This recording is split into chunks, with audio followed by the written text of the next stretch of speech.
Welcome to the Bladtcast. I am Christian Blatt, as always, here on the Bladtcast. I'm very excited to welcome to the show for the first time. Some of you know him as Nice Doug, as the alternative to Evil Doug. Doug from Good Times, Great Movies. Doug, thank you so much for being on with me today. Christian, I'm thrilled to be here, and I'm always happy to talk about Robocop. Yeah. I'll take any excuse, honestly. Yeah, it's, watching it again yesterday, you're reminded of just how perfect it is for what it is. Yeah. It checks all the boxes and a few boxes that you didn't know needed to be checked. I agree. And when you and I first started trading messages pretty early on, it was like, well, we should probably talk about Robocop. I was actually out in my office, out in the garage. I was looking. I have a paper from college that I wrote about how Robocop is just a hard-boiled detective story. All right. A lot of bells and whistles. I couldn't find it. I found other much less interesting papers that for some reason I had saved, and I couldn't find that one. I wanted to show it to you. I wasn't going to read from it or anything. I appreciate that you kept anything from college. Anything I created in college, whatever, and I was basically an art major, that didn't make it beyond graduation. Yeah, right, exactly. And I think that sort of the root of the story being so simple is probably why it works. Yeah. And it was in the perfect hands of Paul Verhoeven. We've got some people in the chat. Jason Rivera, the return of Jimmy Blunt. American Cupcake. What's happening, guys? I was fortunate enough to meet the great American Cupcake at Hackamania in Las Vegas over the weekend. And you're the Scrimshaw. I haven't seen you in a while. I'd buy Blatt for $1. And that is one of the great all-time runners throughout a movie, is the show that they're watching in many different settings. And we don't know the name of that show, do we? No idea. I don't know what that show's about. Like, I would love to watch it and then immediately hate it. If it's a, did I do that Bazinga type of thing? I would hate it so much. It would be the worst. But just to have that in a movie like this, it's amazing. Yeah, no, it's fantastic. And clearly, from the vantage point of, the film was made in 1986. So you're only you're not even 10 years removed from what they used to call jiggle television, like Three's Company. Yeah. So they're like, well, this would be the natural progression of television. It's similar to the way that, TV and media is portrayed in Idiocracy. Obviously, that's a much further future. But this is like, oh, yeah, everybody's going to love garbage in the future. And because everybody loves garbage in the present. It's the 80s. People kind of love garbage. Throughout. Yeah. I was just talking to somebody recently, in Back to the Future 2, they show the year 2015, and they figured you're going to want this tiny pizza that you just add water to. It looked so awful. And they're like, yeah, but food's garbage. Everybody loves Hot Pockets when that movie came out. Exactly. And also just the idea of us thinking our palates were so more refined in the past. No, Amos and Andy sucked. It was terrible trash, and that's what people listened to at the time. What you talking about, Willis? That was before this, but that was the same stupid ass catchphrase. Yeah, I mean, Kelly Bundy walks in. Right, yes. It's they're not that far off from where we got. Empty Daily in the chat said, I always figured it was a Benny Hill type show. I feel like there's a narrative with that character who says, I'd buy that for $1, But God, hopefully he's the side character. Hopefully he's not the main character of whatever show that is. Honestly, you mentioned, did I do that? He's probably the Fonzie or Urkel, where the show wasn't about him, but then he became so interesting. It's like, well, I guess the show's about that guy now. How can you get him to say I buy that for $1 every episode? So, Doug, I will out myself as someone who saw Robocop for the first time in the theater during its original theatrical run. Are you serious? Because I'm old. How old are you, man? Really? I was 11 when it came out. Okay. I went with my parents. All right. Your parents are either the coolest of parents or they should be in prison. A little bit of column A, a little bit of column B. But in general, I would say that they were pretty laid back about Yeah. movies that we saw. It was mostly like they didn't want to pay for a babysitter, so I would Mm-hmm. get brought to movies.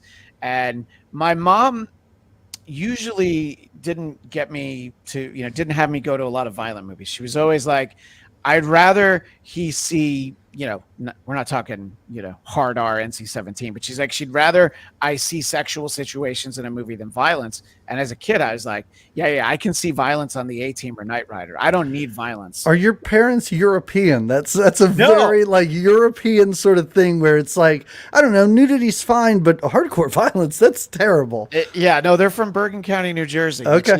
which is the Europe of the Northeast. Right, exactly. That's what I've heard. So, but I mean, I loved this movie so much. Yeah. And, watching the Criterion collection that I have, a Great. standard def DVD, by the way. Amazing. The fact that you have the Criterion, which I assume, even though now there's whatever, a 4K, blah, blah, blah, I assume you could probably get some good money for that on eBay. Yeah. That thing's actually, been yeah, out of print for decades.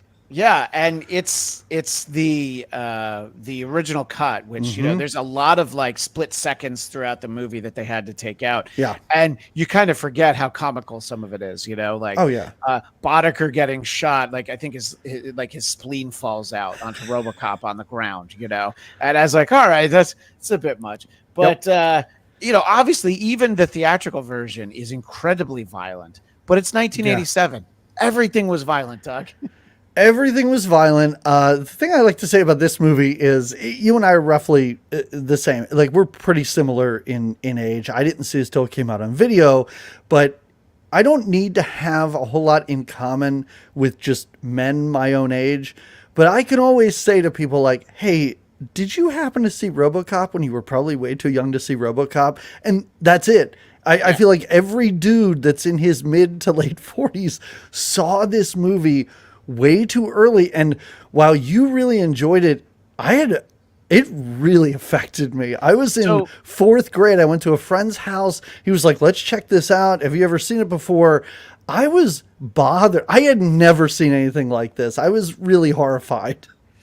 Well, it's interesting because it is a movie filled with bad people. Arguably Murphy and Lewis are the only people who aren't bad people, Right. Because like all the cops going on strike, we're not supposed to like them, Well, we're not supposed to like them, especially when they just open fire on Robocop. There's like one or two, they're like, maybe we shouldn't do this. But then they're like, no, you know what? The corporation that owns us says we should. So let's do it.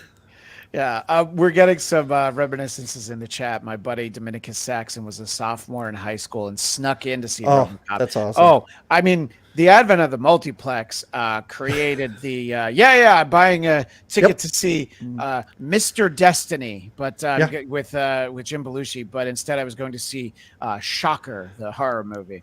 Right. Uvula Scrimshaw was a second-year junior in college. You didn't have to sneak in anything but snacks. Now, there's something to be said for that. All right, so talk a little bit about. You're too young to have seen it at your friend's house. Did your friend kind of react the same way, or did you both? Both did the dude thing where you're like, oh yeah, it was great. No, he owned it. I mean, he brought me there specifically to show me Robocop. It was like a weird initiation. So he knew what he was getting into. He had seen it before. I was like, when they kill Murphy, like that still bothers me. Like to this day, watching it just yesterday, I was like, oh, this is really rough. But when I was a kid, watching a man's hand explode on TV or on a tiny, I don't know, probably 21-inch TV, I had never seen anything like that before. And it really just, and you said it's violence on top of violence and bad people interacting with bad people the whole time. And in the end, I mean, we're supposed to cheer and say, yay, Robocop saved the day. But boy, when I was young, and even now, I'm like, am I supposed to feel okay about the ending of this movie? I'm not sure. This movie hits a lot different when you're a kid than when you're a teenager, than when you're in your 20s, than when I saw it yesterday. So it's great. Yeah, I mean, it's obviously Paul Verhoeven knew exactly what he was doing. And I was reading before you and I started talking, he actually turned it down a couple of times because he just sort of didn't get the satire aspect of it. And his wife had to explain it to him, which I think is funny for this movie. You know what I mean? It's like, I think it's called the Stephen King scenario where where you throw shit in the garbage and your wife digs it out and is like, you know what? Carrie's actually really good. Yeah, this is actually a great idea. I just couldn't believe, first of all, Robocop is just so cool. The guy, I mean. Yeah. And it's definitely played up. A lot of this is played up for humor throughout. Just some of the dialogues. When they're first activating him, they get drunk for the New Year's Eve party, and the girl like kisses his lens. And I'm like, okay, yeah, they're just having some wild and crazy fun.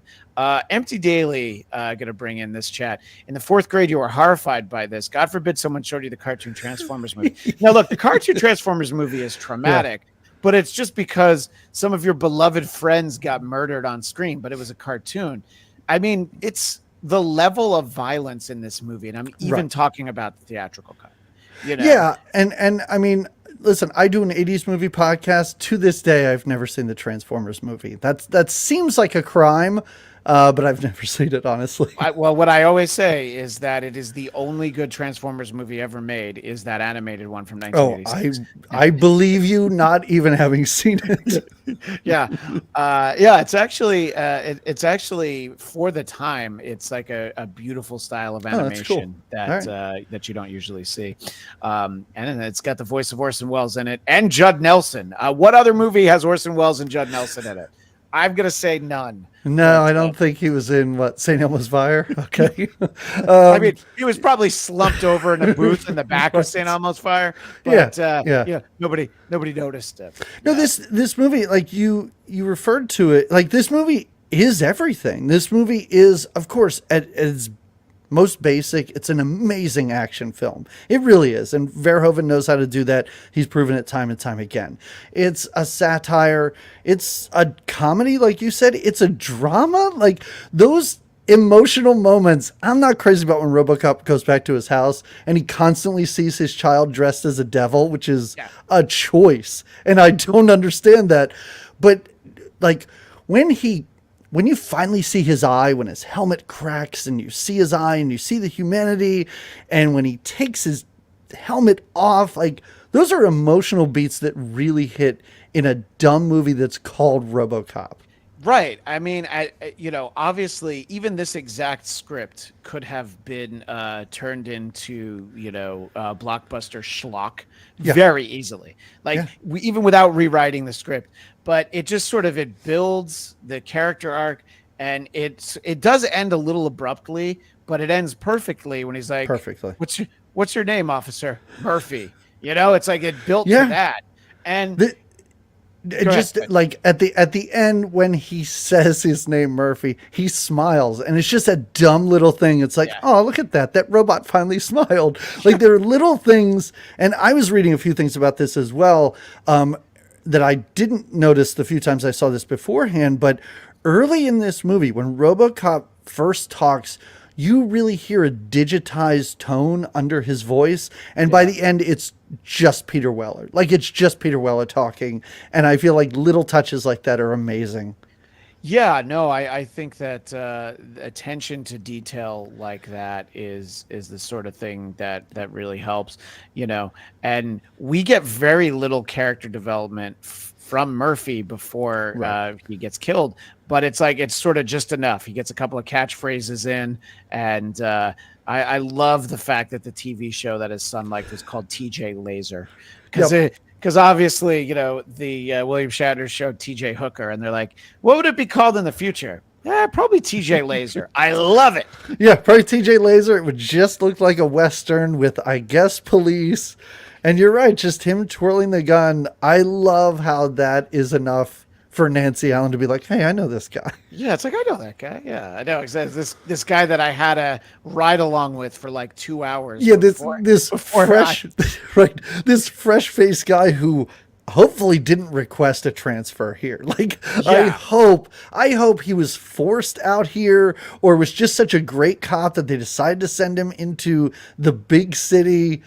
I don't know why he's here. Where's Murphy's backstory? Who did he piss Right. off in his previous city that he got transferred Exactly. to New Detroit? Dominicus Saxon says when he said his name at the end, quite a few people in the theater cheered. I don't doubt that at all. No, I mean it was definitely very well received. Yeah. It was a crowd pleaser of the biggest order, and I think that there are a lot of little nuances that only with time become funnier because Yeah. I'd have to, look it up right now. But Lisa Gibbons was not like an established personality. I believe she might have been like a contributor to Entertainment Tonight. But the idea that she would be doing the serious news in the future is like, oh, yeah. That's, it's probably because Mary Hart was too expensive. Is probably why Lisa Gibbons has that role. The idea, it's like, it's all entertainment reporting, And just like, the idea to open your giant action blockbuster with that. Like that is shocking. That's jarring. I remember these interstitial little commercials and things like that as a kid. I always forget that that's how this movie opens. This insane action movie Robocop opens with a newscast that puts you into that world perfectly. Well, and it's so many like fine details. It's like the Star Wars space platform. Let's see, the gravity goes out.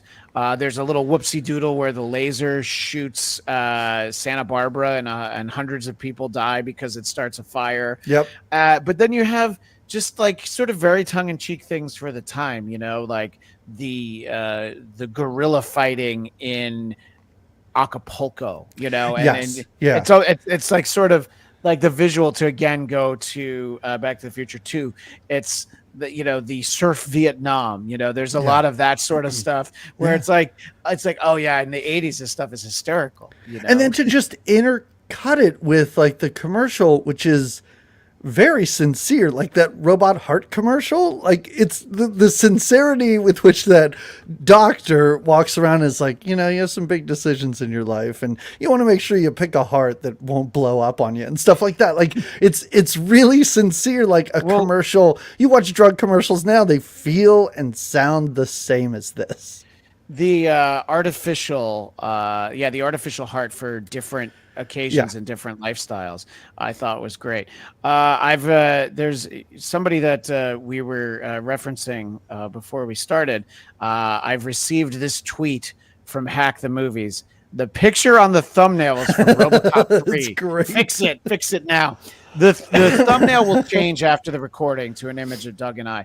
I'm going to tell you, I've never seen Robocop 3 because it looked so stupid. I remember seeing the trailer where he flies, and I was like, no, that's not what I like about Robocop. No, I have all three. I have a terrible Blu-ray that was put out with all three. I watched one, I watched two, it was horrible. So I've never seen three either. It's so disappointing too that I don't know, like two, it wouldn't have been hard for two to be good. But I don't know. I think you can't take Verhoeven off of that. Whatever. I don't want to go off on sequels. Everybody goes off on sequels. Sequels suck. I get it, but come on, like sequels don't always suck. Well, they don't. But everybody gets up in arms about sequels and remakes, and can't Hollywood have original ideas? And I think that's a tired and cliche argument. But no, it was. I guess it could have been good. Sure, it could have been good. Anything could have been good. I just didn't think it worked. No, and I think that a lot of times when your sequel tries to capture the lightning in the bottle from the first one, it doesn't work. I find Die Hard 2 to be atrocious because they try to put all the characters from the first one into situations where it would sort of make sense.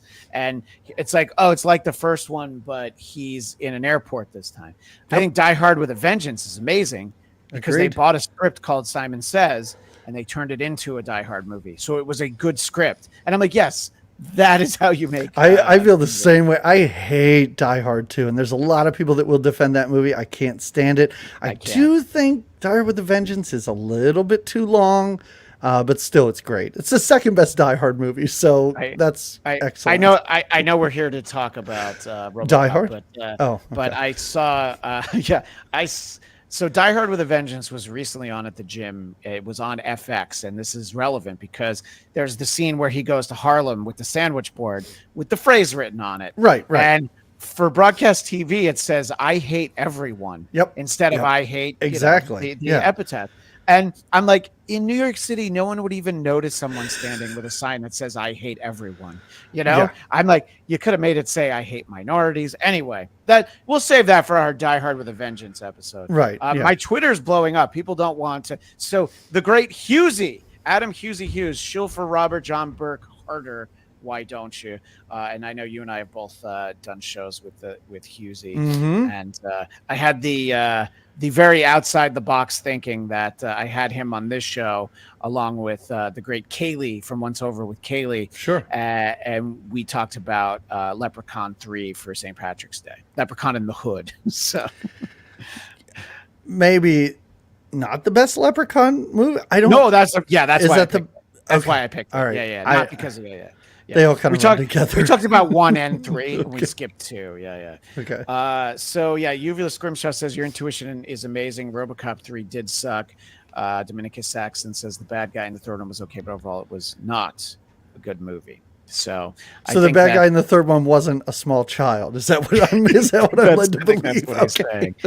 But in this film, yes, the bad guys are your great team of 80s baddies, expertly, just amazing. And it was always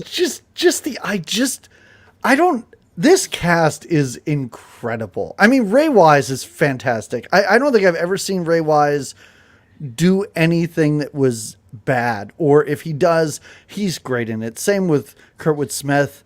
Miguel Ferrer in this movie, I can't believe, and everybody has such character. This is something I do find with a lot of 80s movies. The thing I will knock modern movies for is most anybody under the age of 40 looks like they are an Abercrombie model.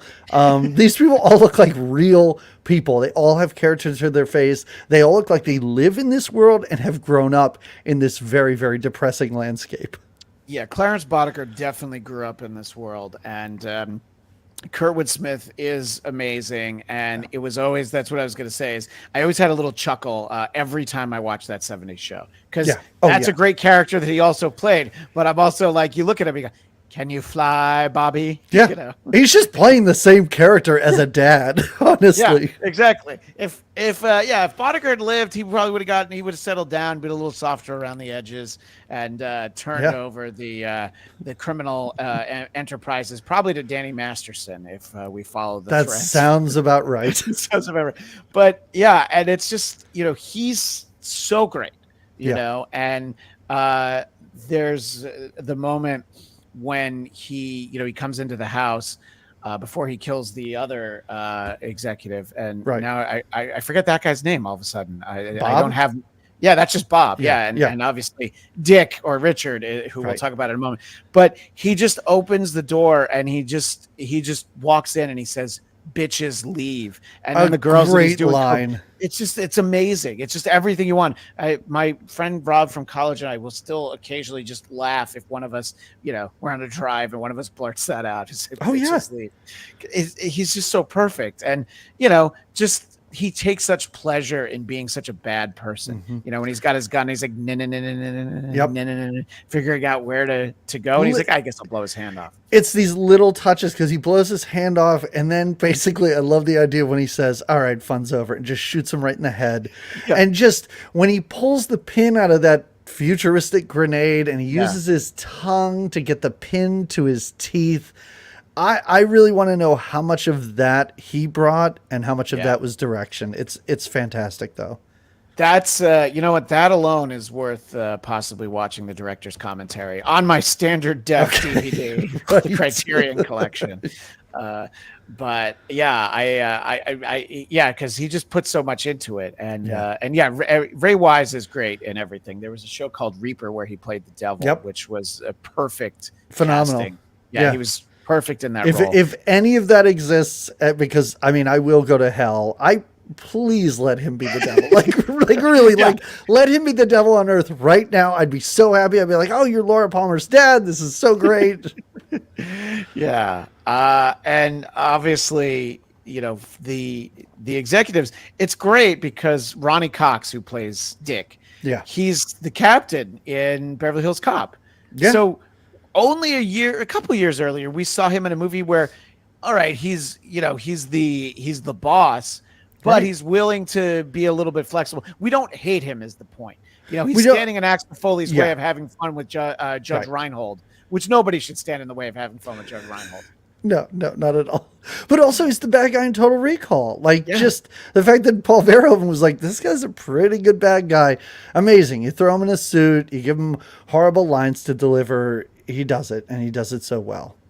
Yeah, and just this idea of Ed 209 was like clearly a flawed product. And clearly Robocop is a better idea. But it's like, there's so much weird. I mean, of course, politics in this that you don't understand when you're a kid. And you're not thinking about stuff like that, and you're not thinking about like just the fact that they're talking in one of their board meetings about like, you know what, we'll own everything, we'll own jails, and just the idea of like privatizing prisons. I can't believe that there'd actually be a thing. Like, it's amazing that it telegraphed the future, and people talk about that and stuff like Star Trek. I get it, because there are way more misses than hits, but just the fact that the corporation in this movie owns the police. And the thing that I kind of struggle with at the end of this movie isn't like, oh, Robocop basically kills Dick Jones, movie over. And I'm like, Robocop, shouldn't you mow down everyone sitting at that table and the guy who's still in charge of this company? Wow. Like, they're not good people at all. he still has Directive 4, so actually, Right, yes. he can only kill Dick Jones. But I do remember being a kid when he's like, "You're fired," and he's like, "Thank you," and It's great. I like lost my mind over that, Yeah. And I think that in a lot of ways, this movie still connects with the 11-year-old inside of me. Oh, yeah. I think the grade schooler inside of you seemed to have been a little bit more traumatized by it. Oh, yeah. I was okay. So here's what I'll say. I was traumatized with this movie, but what this did was it really opened me up to what else is out there. I don't know what I was watching at the time. It certainly wasn't this, but this movie and Verhoeven, I mean, he made me like seek out David Lynch. He made me go and explore past films and learn who Hitchcock was. And from there, like dive into foreign films and stuff like that. So for as traumatized as I watched, it was amazing and beneficial trauma to go through. Yeah, and obviously watching it and writing about it through the lens when I was in college, a brief 25 plus years ago, it really followed because we were reading and looking at adaptations of films like The Big Sleep and just movies that had the hard-boiled detective from the classic era, and I'm like, yeah, this is the same as that. It's like, yes, it's because he's murdered and he's resurrected as a machine, but he's still sort of that. Not really a cop anymore. He kind of operates outside the law because in this case, the law is so flawed because it's owned by a corporation, right. I do find it hilarious. You talk about how he's basically just a cop. I love the thing about this movie is that the police force basically created a tank. Like a military grade weapon. And I know cops, kind of use military grade weapons, whatever. And what they do is they like put them out and they're like, I don't know, walk this beat. I don't know. Maybe if somebody tries to rob a liquor store, I'm like, this is not the best use of this Robocop, but that's what we get for like the first 20 minutes of him being Robocop. It's just him stopping, and I don't want to call attempted rape a petty crime, but him just involved in these little things where I'm like, I think the regular cops could do this.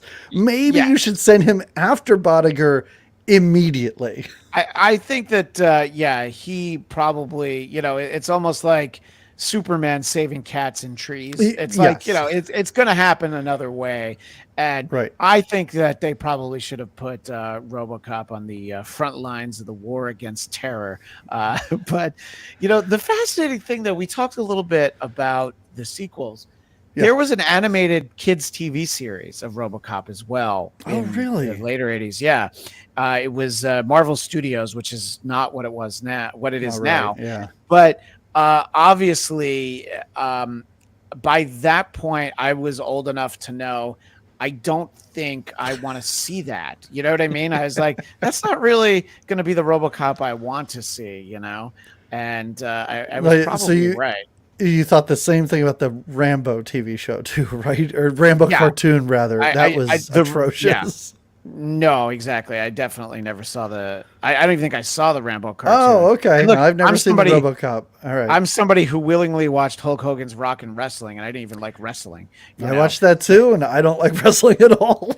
Yeah. I was like, well, that's my familiarity with wrestling. Yeah, kids, ask your parents about what TV was like in the 80s. You had about 3 channels, and whatever was on, you just watched it. I watched Hee Haw for some reason. What the fuck? That's terrible. Yeah. So, you kind of see the backstory of RoboCop, as sort of being told in this animated style, but obviously the stories could never measure up to the sophistication of this. He doesn't really use the gun. And I think it was Husey who tweeted about how RoboCop 3 is rated like PG, so it's yeah. Definitely the money became the object with this afterwards, because for 1987, it made like $53 million opening weekend, which is crazy for that time, and I wonder what it would have looked like if, Paul Verhoeven had maybe 10 years later done some kind of follow-up, after maybe the dust had settled. But I think they did so much damage to the brand, that we weren't really able to. Yeah, I think so too. And again, it's marketing. You talk about it being rated PG or even PG-13 or whatever. Like, kids loved RoboCop. And if you're looking to cash in on, I guess, the third RoboCop, you got to knock that down because you want kids to go in and watch this. You want other than the opposite of what your parents did. You want kids to bring their parents to see RoboCop 3. Yeah, not even realize what are we going to see here? Yeah. I often tell the story about I unfortunately brought my grandmother to see Gremlins when I was like 8. And but even worse was when I was 10, I took her, had her take me to see Labyrinth. So, yeah, okay. So, I mean, I don't know. That doesn't seem that bad. My grandmother have a hard time. No, she didn't enjoy either of those. I think when you don't know who David Bowie is, it takes some of the charm away. But in between, we saw Back to the Future. That summer, we saw Back to the Future. You're saying that she wasn't having her sexual awakening watching David Bowie in Labyrinth, I was very that's confused. A rough thing. Yeah, no, I get it. You know what's really funny? Our opposing initial viewings of RoboCop, our opposing grandmothers. My grandmother's favorite movie was Die Hard. Oh, Die Hard, sure, yeah. But that's actually really funny. Yeah, I if I had to guess, my grandmother's favorite movie probably had Gene Autry in it, but I'm not actually sure. Right. So, the singing cowboy. Who didn't love that? Yeah. So I think that you talked about the casting and how great it is, and what else do we know Lewis from other than this? Because I don't remember really seeing her a lot, and she's fine in this. I'm not trying to sell her short. I just don't remember really anything about her. Nancy Allen is in a great movie called Blowout with John Travolta. Right. I think it's from 1980. I think it's from 80. And I forget who directed it. It's somebody very famous that I can't think of right now. It's a phenomenal film. She had her moments in the 80s, made her money.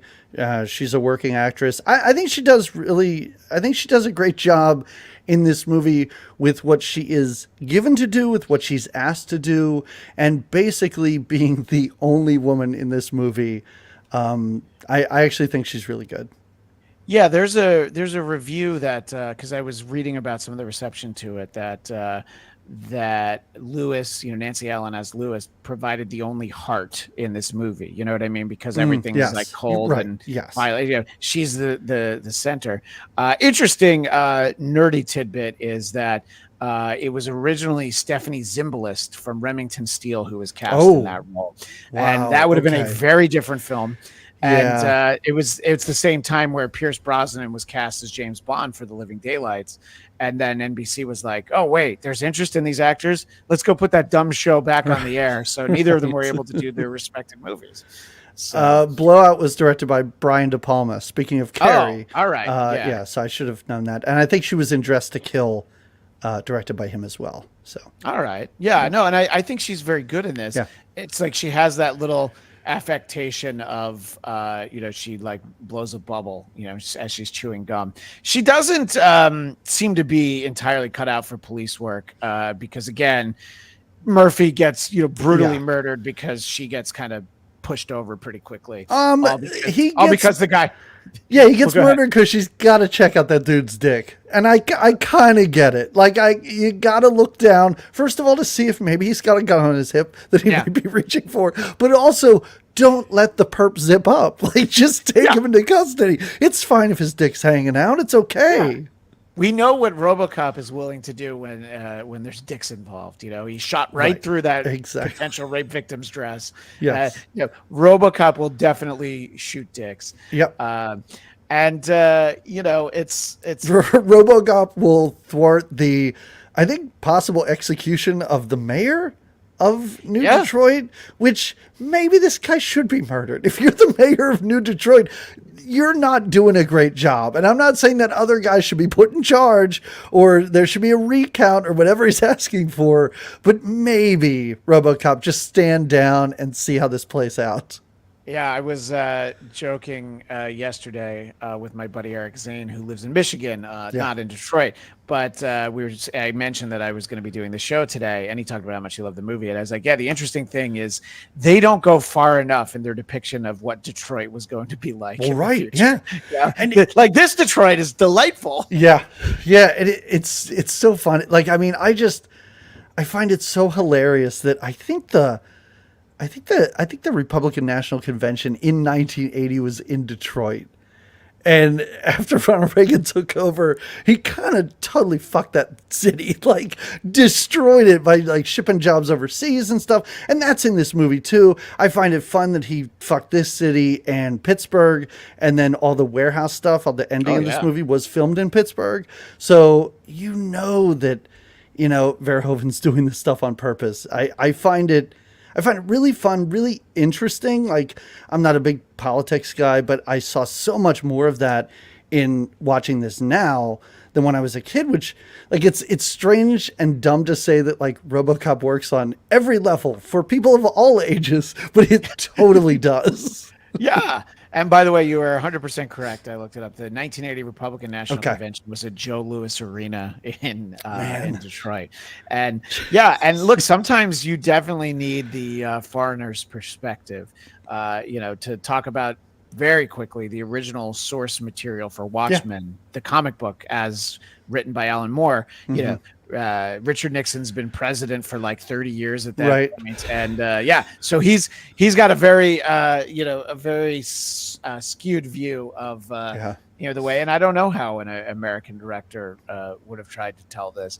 I don't think it would have been as funny, No, I don't think so either. A lot of the satire is a bit over the top. I think that as a kid, I didn't notice it. I didn't recognize it. It may have been its sweet spot for me in like my 20s. That was maybe the bit of the movie that falls a bit flat. All the commercials, all the newscasts, a bit much. I could have done without some of that. I think Starship Troopers hammers it so hard, like so much harder than this movie. Yeah.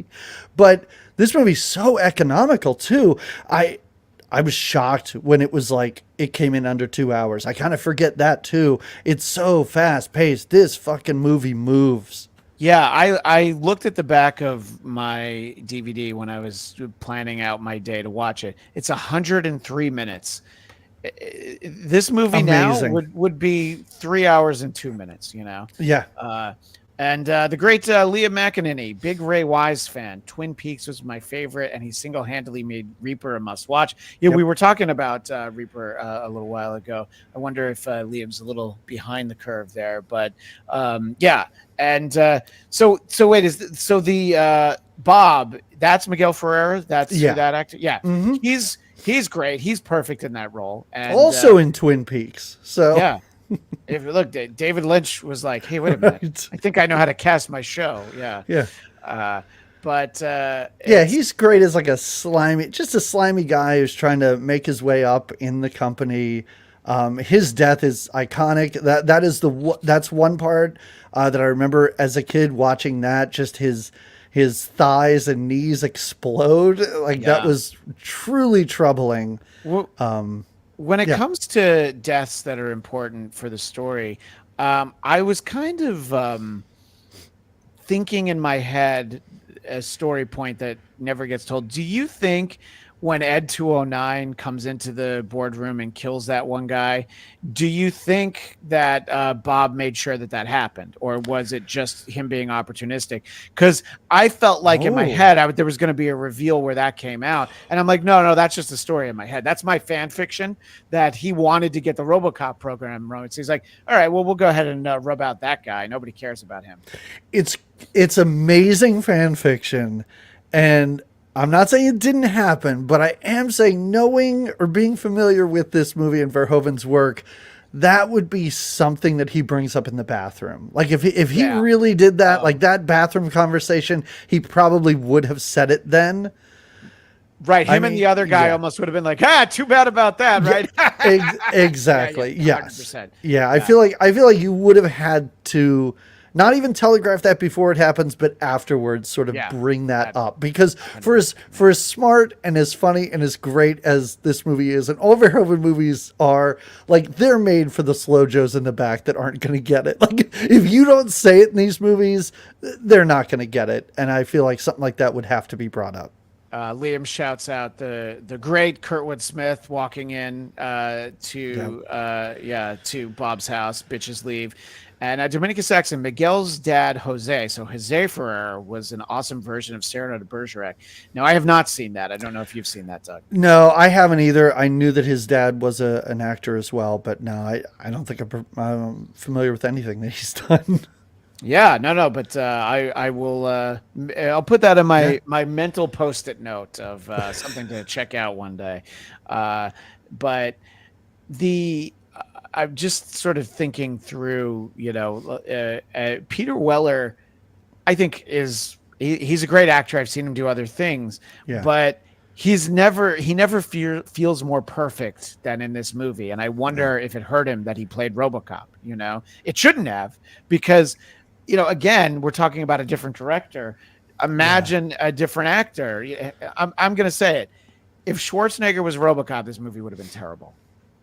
Oh, it would have been awful. Yeah, it would not have been as good because there's no, I don't want to say there's no humanity in those eyes, but just like Peter Weller,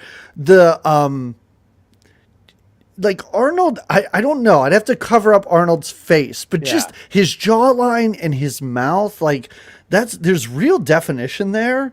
And I feel like if that's all you're seeing of your performer, you need someone who is identifiable by that. And again, it could be because I've seen RoboCop 20 times that I'm making this up, but I don't know who could work in that particular suit or in this role where you're kind of unable to move and you have these weird herky-jerky and you're hidden the whole time. He's perfect for this. And I feel like, I don't know if this movie hurt him or he's just an actor that takes weird roles. Like before this, I think he was in Buckaroo Banzai. Yeah. That's a bizarre movie and a strange choice. And to be the lead of that, to think that was going to launch your career, and then to do Naked Lunch then a couple of years after this, like that's really strange too. He might just be a guy that just wants to do weird stuff.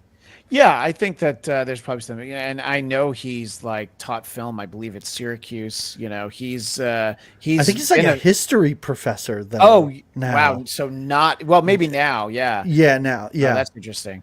And interestingly enough, though, that if Arnold had played RoboCop, Directive 5 would have been "Don't fuck the housekeeper." I Right. mean, I think that would have been really important to make sure that it's not in there. And you know what? I'm glad that Liam brought this up because I did want to get over there for a second. Joel Kinnaman proved how hard Peter Weller's job was. Did you see the attempted reboot of RoboCop? I did not. I heard nothing but terrible things. I had no interest in seeing it, so no, I didn't see it. I was fascinated and wanted to see it, so I did Okay. see it. I'll try and flex for a moment and say I went to a press screening of it. Sure. Michael Keaton plays sort of a bad guy. It's a very different approach. I think that it's almost as though they just didn't get the first movie. Yeah. And look, a lot of times you're going to update something for a modern audience. Right. You do need to have a different take on it, but I just think that the take that they chose wasn't good. And yes, Joel Kinnaman is not somebody that I felt like could have enough charisma to pull off having that helmet on for most of the movie. It's very strange because I think build wise they're very similar, but just from the images that I've seen of that new RoboCop, like it's a real sleek, slender RoboCop, and I'm kind of not into that. Like I guess you're trying to update it for modern audiences, and this big, bulky, chunky robot like that feels very 80s. But I don't know, to just make him look like a regular guy in a, I don't know, metallic suit or something. I think that's an odd choice. Right. Yeah. It's almost like he should be a pool DJ in Vegas. Sort Yeah, of the look exactly. they gave Yeah. him. Yeah, exactly. And it's, yes, of course, the design that we're talking about is for the classic RoboCop is very 80s. And so they're trying to go for a more futuristic look, but it's like, it's just not cool. You know what I mean? Yeah, he Like looks like nobody's one of those excited about it. fucking Daft Punk guys Right. or something. Like it looks Exactly. like shit. Dead Mouse. That's who I was trying to think of Okay, before, but I couldn't. right. I couldn't come up with his name. But as soon as you said Daft Punk, I'm like, oh, that's who I meant. But yeah, and I don't know that it's possible to tell this story again and in such a way that it works. I think Doug, you muted yourself unless I muted you, but there you I didn't, so it was Okay. definitely you. That was You me. just, I you think just didn't want to hear it from Yeah. me. I No, no, get it. no. But yeah, I think that trying to Yeah.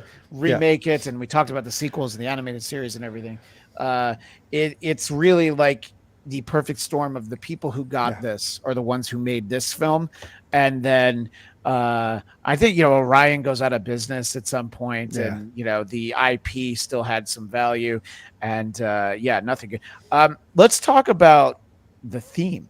And Sure. the scores by someone named Basil Pelodorius. I don't know that name, No, but neither do I. the score is so great because you're just like, yeah, I'm on a ride along with RoboCop. Yeah. He's gonna go bust in a bunch of heads, and it's one of those times where the DVD menu where it just keeps repeating. I'm like, yeah, Yeah. I'm just gonna leave this on for a little while. It's It's big. I mean, it's yeah. big.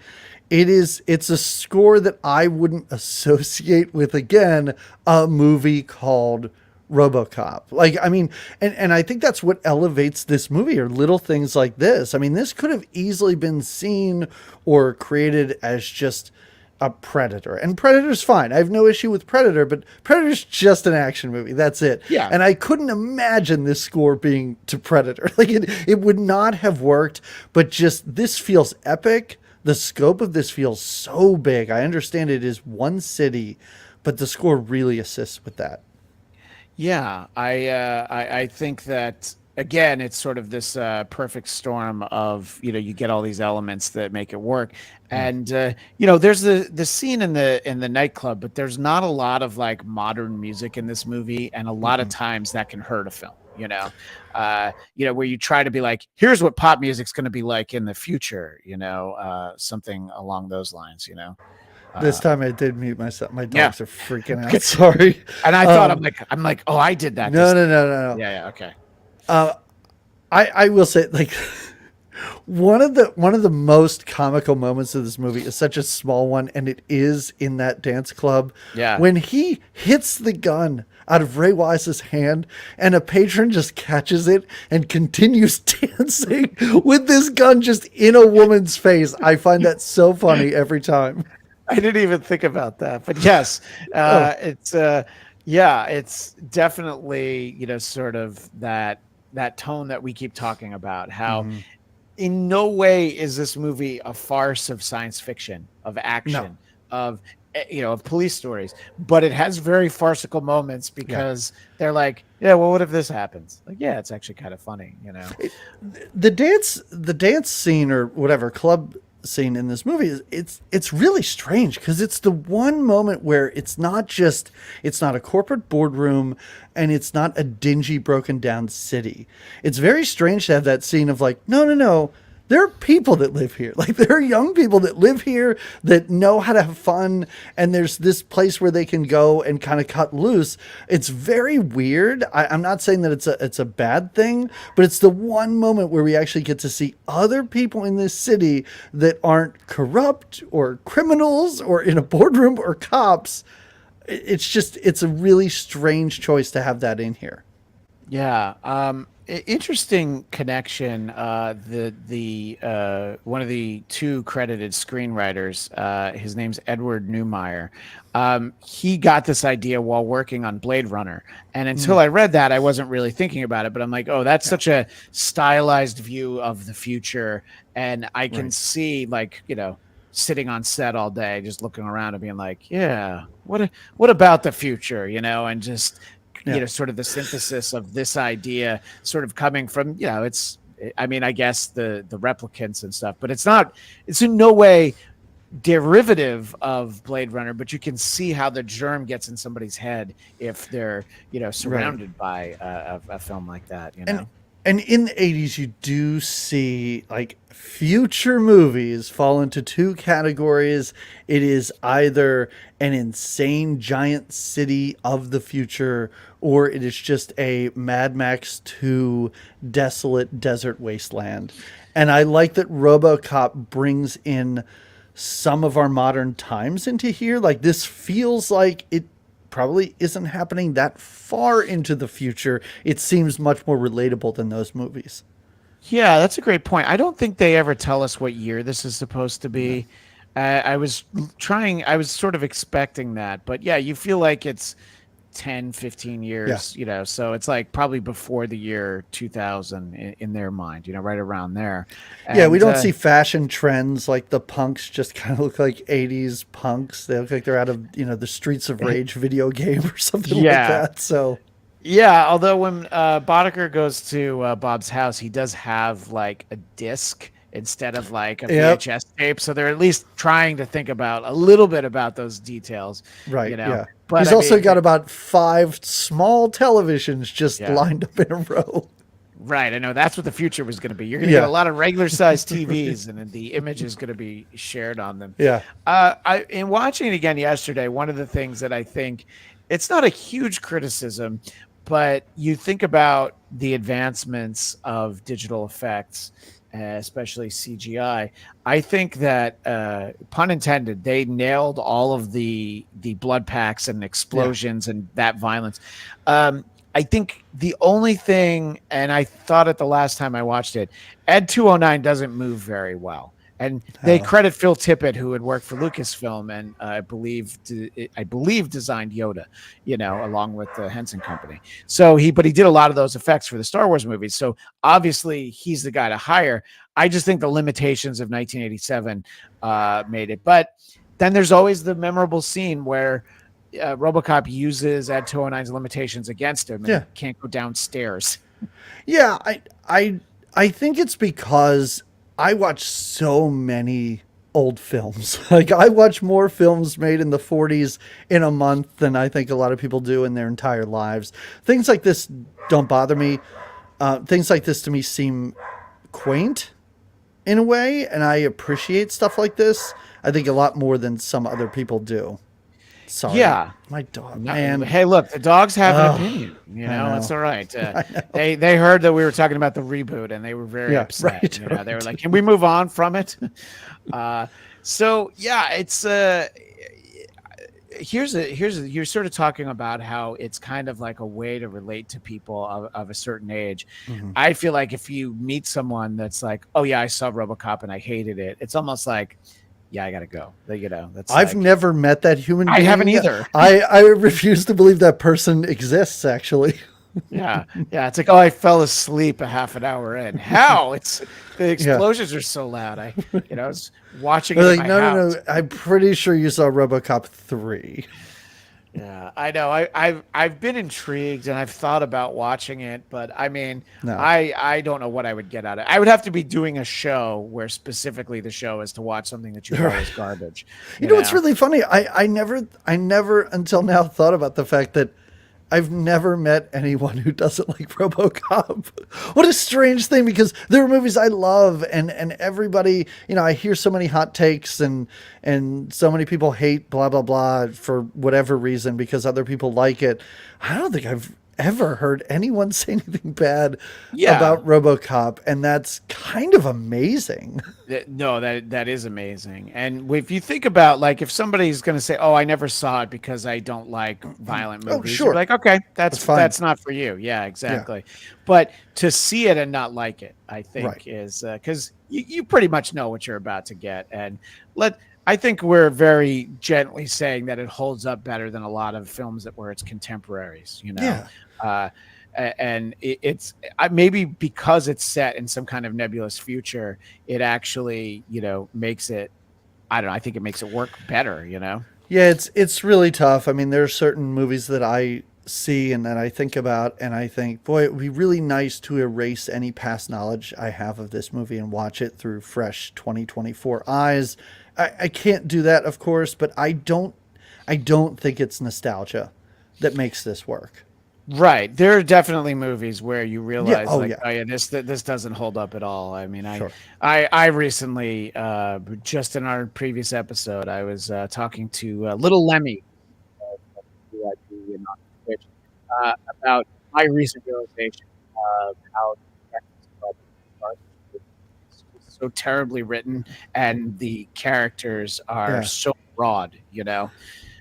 So there are things that you realize, like, oh wait, why does everybody like that? Oh, because they liked it when they were kids. Which, Yeah. look, I love a lot of stuff that I still liked when I was kids. But sometimes when you see something with through modern eyes, so I can't say enough good things about this movie.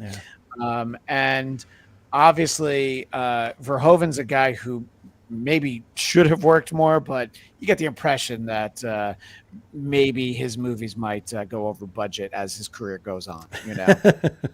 I mean, He's you're like, saying maybe should have worked more. I think I'd rather have a director who spaces out movies, 5, 6, 7, 10 years, and they're all pretty strong, than somebody who's just cranking out a bunch of shit. I mean, I really do feel. I don't know if have you seen Benedetta? I no, think I don't that's the even know most what that is. recent. Yeah, it's a movie about nuns that he did. I think it's in 2021. Oh wow. It's really fantastic. And even before that, he did the movie Elle, which is also very good. I think the only movie of his that I despise, and I haven't seen his foreign films. I haven't seen his early stuff. Sure. Hollow Man is garbage. Hollow Man Hollow Man's is not great. trash. Yeah, I I'll give you hate that. that. Yeah. Yeah, but everything else, to one degree or another, is pretty solid. I enjoy the camp of Showgirls. I like Starship Troopers a lot less than a lot of other people, but I still get it. And Basic Instinct is pretty fucking solid. So yeah, Yeah. I don't know. He's got a great filmography. Well, I mean, Starship Troopers works because I'm probably going to like any movie that Michael Ironside is in, just for the fact that he's in it. So Right. it makes it easy. But no, and that's also, like, that's kind of one of those first times where you saw Neil Patrick Harris as, like, oh wait, what happened to Doogie? Right, So, right, sure. Yeah. yeah. But yeah, and I think he has an eye for stuff like that. So. Yeah. As we start to wind down, and look, we Sure. could talk about RoboCop all day, but the problem is I had that minor criticism of the VFX, and it doesn't even take away from the movie. I No. don't really have other criticisms. The characters are sometimes broad and one note, but that's because it serves that character. Yeah. Like the police captain, it's not the same actor as Axel Foley's police captain back in Detroit, actually in Detroit in Beverly Hills Cop. But it might. It feels like him. Yeah. I mean, it could be his brother. I'm not sure. Yeah, right. Exactly. And look, it's Detroit, so it could be his son, if you follow the timeline. So I think that those tropes really work for this style of film where it's like, no, you're not going to take everything seriously. But we're on RoboCop's side. But Yeah. I think the movie ends, and I'm like, yeah, I don't care if he ever finds his family. Oh, no. And I don't think he's going to be looking for his family. I don't think that's what RoboCop 2 should have been. Yeah. I don't know what happens. Again, yes, there's 2 and 3. I don't know what happens to RoboCop after this movie. I don't know if he just accepts the fact that he is now a robot police officer. And maybe Nancy Allen, I don't know how fucked up she was. Maybe she's now kind of a robot too. They have a robot wedding. It'll be awesome. About kids? Yeah. Robot. There's your RoboCop 2. It would be the worst movie ever made. Yeah, it's like how a lot of times they make sequels to Halloween films. I'm talking specifically about the John Carpenter, and they're like, oh no, you have to ignore everything that's been made except the original. So it's almost like, let's do the RoboCop direct sequel, and you just forget everything that came in between. And there's Robo babies. Listen, a RoboCop and wife team, and they're not cops anymore. They're PIs. That's what I want. He's had enough of the system. He leaves the force, becomes a PI with his robot wife, and they go on adventures. I'd watch that. I mean, realistically, the CIA probably takes possession of him and says he's property of the federal government, and he goes and just massacres a lot of tourists. He puts on a trench coat and a hat, and he goes to Canada or something. Dominicus Saxon points out RoboCop 2 Book of Shadows, which sure, why not? On this show we feel like every part 2 should be Book of Shadows. Liam McEnany says time to refill the soda. Not yet. It's all right, we're finishing up. But I went with Liam to see the latest Planet of the Apes movie, and he outed me on Point Double Point for getting multiple refills of my soda. But sometimes you need to walk away from the apes for a few minutes. Understand. That's why I don't go to see any movie theater or any movie in a theater that's over 2 hours. That's it. That's my limit. I wish I had that limit. But it would prevent me from things like the most recent Batman movie, where somehow they had a 4th act in Matt Reeves' Batman, The Batman. So tell people what they could expect from your show, Good Times, Great Movies. Oh, yeah, sure. It is an 80s movie podcast. That's all we do. We don't leave that decade. We actually have an episode on RoboCop. It was really early, man. That was like maybe 2015, 2016. What's coming up? We had a Patreon for a while. We shut it down. So our show comes out every other Friday. But I'm throwing all the stuff from Patreon in those off weeks. So you will get an episode every Friday. Our most recent one is Dune. I really went through and I looked and I was like, is every Verhoeven movie great? Probably not. I don't think there's any director who has every movie amazing, and I would stand for all of them.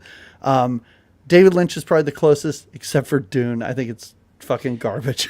Yeah, and that's also so early in his career. Yeah, exactly. And it's adapting a story. And look, Right. Sting is on set, so there's no way that everything's going to go well. Sting's running around in a diaper in that movie. Like, it's insane. But you know what? To counterbalance the awfulness of Dune, next week we have Caddyshack 2. So really it's banger after banger on the podcast right now. Oh my gosh. Caddyshack 2, like once Rodney said no, that's when you have to just wash your hands and walk away from it. Exactly. Although there was one gag I liked in Caddyshack 2. It's when Chevy looks at his arm that clearly doesn't have a watch and he's like, oh, I got to think. And then he runs off. since I just watched the movie, he does it 3 times in the movie. Oh. Like it's 2 times too many. I remembered one of them, and yeah, I've seen that film once. Yeah. And you can say what you want about Jackie Mason, but he's not Rodney Dangerfield. He's not. He's trying. Yeah. Everyone looks like they're having fun on set. That's what I'll say about that movie. What is one of your movies from the 80s that you love that either people just don't know about, or maybe you think is misunderstood and people should give another look at? Okay, I'm gonna give you 2 because the one is a movie that I've always loved that I don't think enough people have seen. Slumber Party Massacre 2 is a phenomenal horror film. The entire trilogy of Slumber Party Massacre movies are very good. They're all written and directed by women, 3 different women in each of them. It should be much more sleazy and trashy than it is. It's like genuinely sweet in a weird way. The killer in the movie kills with a guitar that has a drill at the end of it. The movie actually takes breaks every now and then to have entire music videos in it. It's a phenomenal movie. More people need to see it. And the other one, maybe I just love musicals. A movie that I assumed would be the worst thing I've ever seen, and it turned out I had so much fun watching it, is Can't Stop the Music. It's like a fake Village People biopic that I didn't even know existed. And I was shocked. I had a blast. Like, it is an amazing movie. So is it with the actual Village People? With the actual Village People and Steve Guttenberg and Bruce Jenner. It's wild. Wow, that does sound wild. So Yeah. you would say that it holds up to mustard better than Spice World, the Spice Girls movie? You know what? We did a crossover with the 90s movie podcast, and we watched Spice World. I kind of dug Spice World. I think there might be something wrong with me. People probably shouldn't watch any of these movies, honestly. No, that Village People one. What was the other? The other one was Slumber Party Massacre 2, right? Yes. Yeah. Once Kaylee did it on her show, and it's like a secret horror movie that anyone who likes horror movies loves it. It's really good. It should get way more attention than it does. And the last thing, you were talking about how you watch a lot of movies from the 40s more than most people. What are some maybe obvious ones that you think are great, but some other ones that maybe people don't know? I'm a big fan of noir. I'll watch any noir. There's one movie, damn it, I don't know where it is. I watched it recently. I think it's called The Garment District. Oh my gosh. I mean, it sounds good. It's a noir movie, but about the garment district, but about like, we make clothes, so we're hiring thugs to take out these other people that make clothes. I think that's what the movie's called. I hope I'm not getting it wrong, but I just watched it recently, and it's really fantastic. So speaking of Can't Stop the Music, Leah McInerney mentions it was directed by Rhoda's mom. Yep. Can't remember her name, Nancy something. So it's Nancy Walker, who of course is Rosie from the Bounty paper towel commercial, the Quicker paper. Oh my God, I had no idea. Didn't know that. That's great. Yeah. I hate this joke so much that I'm going to put it up, Dominica Saxon. The Garment District was just a so-so movie. Which fantastic. For our audio audience, there's no great joke in there, but it's all right. For a visual audience, there's not a great one either. But I appreciate swing and a miss. No, I'm glad that I appreciate the attempt. Yeah. Well, Doug, I really appreciated getting a chance to chat with you. Now I've got some more movies that I have to check out. That Village People one does sound a little fascinating. The fact that you know what? Sorry, I don't mean to keep dragging this out. If you dig back through the archives of Who Are These Podcasts, that's the episode that Carl covered when he covered my show. Okay, so he covered that Village when we talked about Can't Stop the Music. That's the episode he pulled for his show, where he and Jenny Jingles ripped into myself and my co-host. It was delightful. Right. So you're one of the people who ends up on Who Are These Podcasts, like my co-host Eric Zane, like the great Dick Masterson, because initially who are these podcasts found the show and made fun of it. And unlike some people, when your show gets made fun of, you can just, reach out and say, hey, thanks for doing that. That's very funny. Listen, I had been listening to his show for a while. I loved it. I requested my show to get roasted. Like I love the premise of what he did. Of course I wasn't going to get upset. It's all in good fun. And it's so strange to me when people don't understand that. It's so bizarre. For the 10th anniversary of this show, I had Carl on and I sent him, you can't find it on the internet anymore. I sent him the first episode of my podcast. And beforehand, he's like, I'm sure we could have fun and goof on it. I'm sure it's good. I'm like, no, it's not.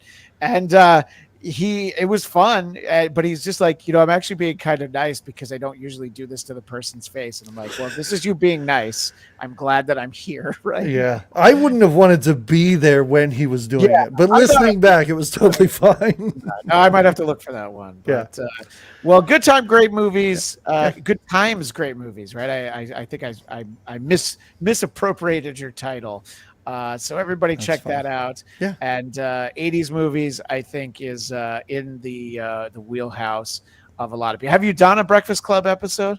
No, we haven't done Breakfast Club. We haven't done so many popular movies. If you ever plan it, I'd love to come on and talk about how much I hate it, because I didn't used to hate it. It's only like in the last 6 months that I realized how much I don't like. Actually, it's like the last 3 months that I realized how much I don't like it. Oh, okay. All right. I can understand hating the ending. That Ali Sheedy reveal is the worst thing ever put on film. Okay. Well, if we're going to talk about it briefly for just a second. No, sure. You can't put Ali Sheedy in that movie and then try to pretend that Molly Ringwald is the hot one. No, not at all. What world is this? Yeah, no. Yeah, and you can't dress her up and put a bow in her hair or whatever the hell they did. Like that's egregious. But I've never really heard anyone have an issue with that outside of that. I know some people aren't crazy about it, but I don't know. Well, we talked about how in Robocop the broadly written sort of one-note characters work. It doesn't work in that movie. And there's also the fundamental idea that no school would have Saturday detention that made you sit there all day. And dude, my high school did. I don't did know it really? All right. Oh yeah. I'll take that part away from it. No, I had a friend who had Saturday detention for a month. He got it. And I would wait outside school just waiting for him to get done. And I could see in the windows, and they did. They just sat in a room. Oh, my gosh. Well, crazy. Doug, this is delightful. Everybody check out Doug's show, but also check out Robocop if you haven't seen it for a while. Yeah, Christian, thank you. I really appreciate you having me on. This is great. I would, anytime you want me on, no, absolutely. I'll jump on. So, we'll figure out movies that are coming out in this decade that you might be interested in. There probably aren't as many of them, That's fine. I would happily watch more movies from the 40s than some of the new movies that I watched to talk about on the show. Well, again, Good Times, Great Movies. Do you want people to find you on social media? Because you had mentioned there's a few different ways. Just Google Good Times, Great Movies. Yes. I think we're the only thing that exists that has that way too long title. So just wherever, Facebook, Twitter, whatever it's called now, X, Instagram, whatever. You can find me. Yeah, we'll find you everywhere. Yeah. And, of course, you can find us at Bladtcast. The Bladtcast is our YouTube channel. Please subscribe over there. And you can find the audio version where podcasts are found. And speaking of podcasts, you'll find me and my co-host Eric Zane doing Who Are These Broadcasters Tuesdays, 2 p.m. Eastern, 11 a.m. Pacific on the Who Are These Podcasts YouTube channel. And if you find the audio version of the latest episode of Who Are These Podcasts, it is from the live performance at Hackamania in Las Vegas that I was #blessed to be on stage for 3 really fun segments. So check it out. I will say, can I break in here real quick? Please. Just to pump up Who Are These Broadcasters? I don't know if it's your most recent episode, the one where you played clips of Trump getting booed at the Libertarian Convention. That was one of the funniest things. And I hadn't even seen it on the news, but listening to you two clip it and cut it up and talk about it was an absolute delight. It was pretty funny. The reason why those clips work is if you hate Trump, it's very funny to see him booed. But if you like Trump, when he starts giving it back to the people of the convention, or maybe you'll just be happy with your 3%, and then he does it again. And I'm just like, that's the perfect clip. Like, that's a clip that's like, oh, only anti-Trump people are going to like, or only pro-Trump. No. Everybody's got some. You're going to get something from that clip. And thank you. It's crazy. I loved it. Yep. And it's a lot of fun to go through the world of broadcasting. My favorite thing is comedy that just doesn't work. I think that same episode we had a bit from Stephen Colbert's show. Oh, where, yeah. The Biden toilet that just was like. Yep. Anyway, fun stuff. Well, thank you. I'm glad you check it out. Everybody check out Good Times, Great Movies. That's all the time we have for now. We'll see you next time on the Bladtcast.